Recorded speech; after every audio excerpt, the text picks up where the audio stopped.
আউযুবিল্লাহি মিনাশ শাইতানির রাজিম বিসমিল্লাহির রহমানির রহিম নুনাজ্জিলুল কুরআনি মা হুয়া শিফা ওয়া রাহমাতুল লিল মুমিনিন।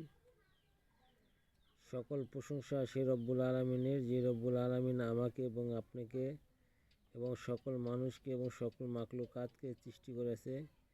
সেই রব্বুল আলামিনের প্রতি শুকর আদায় করি। সকলেই বলে আলহামদুলিল্লাহ। প্রিয় দর্শক ভাই ও বোনেরা, আজকে যে তদবিরটি নিয়ে হাজির হয়েছি, প্রাচীন যুগের তদবির, একটি মিশরি কালামের তদবির।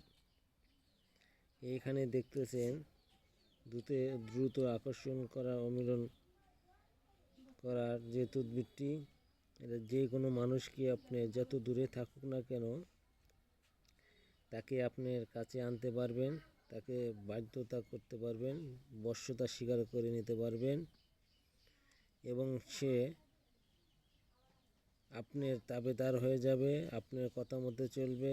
ইতিপূর্বে আমি আপনাদের মাঝে অনেক ভিডিও দিয়েছি, দেখছেন, অনেক তদবির আমি আপনাদেরকে দিয়েছি। আজকে যে তদবিরটি দিলাম, এই তদবিরটি অবশ্যই আপনারা যারা সাবস্ক্রাইবার রয়েছেন বা যারা আমার এই তদবিরটা দেখেন, ভিডিওটা দেখেন, তারা এই তদবিরটি করে দেখতে পারেন এবং তদবিরটি যাচাই করতে পারেন। এই তদবিরের মাধ্যমে দূরের মানুষকে আকর্ষণ করে এনে মিলন করতে পারেন। এই তদবিরের মাধ্যমে যে কোনো মানুষকে নিজের প্রতি বাধ্য করতে পারেন। এইখানে যেভাবে দেওয়া রয়েছে তন্ত্র, এইগুলা সুন্দর করে সাজাবেন। এই কাজটা কিভাবে করবেন সেই বিষয়ে আরও বিস্তারিত শুনে যাবেন। যারা আমার চ্যানেলটাকে সাবস্ক্রাইব করেন নাই, সাবস্ক্রাইব করে দিবেন এবং আমার চ্যানেলের সাথে থাকবেন এবং ভালো সুন্দর ভিডিও পেতে চাইলে চ্যানেলটাকে সাবস্ক্রাইব করে দেবেন, শেয়ার করে দেবেন। আপনাদের কমেন্ট শেয়ারের মাধ্যমেই এই তদবিরগুলা দিয়ে থাকি, যাতে আপনারা এই তদবিরগুলা পেতে পারেন।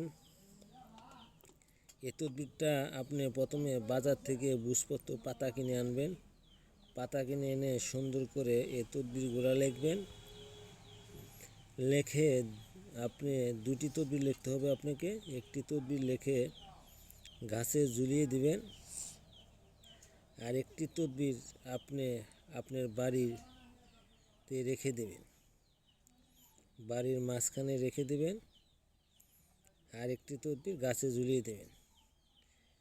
যার নামের উপরে কাজটি করবেন তার নাম এবং তার মাতার নাম, ছেলে হলে ছেলের নাম এবং তার পিতার নাম লিখবেন। লেখে তদবিরটি সুন্দর করে যেভাবে বললাম আমি ঠিক সেইভাবে ঝুলিয়ে দেবেন। এই তদবিরটি লিখতে হবে রবিবার দিন, সোমবার, মঙ্গলবার, শনিবারে চলবে না। এই তদবিরটি ঠিক আপনাকে রবিবারই লিখতে হবে। তাহলে এতক্ষণ যে কথাগুলো আমি আপনাদের মাঝে বললাম, আশা করি সকলে বুঝতে পারছেন। ঠিক সেভাবে কাজটি করার চেষ্টা করবেন। যারা বুঝতে পারেন না, স্ক্রিনে দেওয়া নিচে নাম্বারে যোগাযোগ করে এর বিস্তারিত জেনে নিতে পারেন যে আমলটি কিভাবে করবেন। সেই বিষয়ে জেনে নিয়ে সুন্দর করে আমলটি করার চেষ্টা করবেন। আশা করি সকলে ভালো আছেন, ভালো থাকবেন এবং আমার জন্য দোয়া করবেন। আমি আপনাদের জন্য দোয়া করি। আসসালামু আলাইকুম।